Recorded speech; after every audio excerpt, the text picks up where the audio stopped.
પાટણ જિલ્લાના સમી રાધનપુર હાઈવે પર બાસપા નજીક ખોડિયાર હોટલ સામે ટ્રેક્ટર બાઇક વચ્ચે અકસ્માત।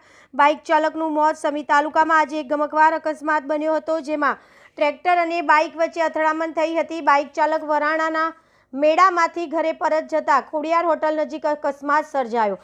અકસ્માતમાં બાઇક પર સવાર યુવાનનું ઘટના સ્થળે જ મોત થયું હતું।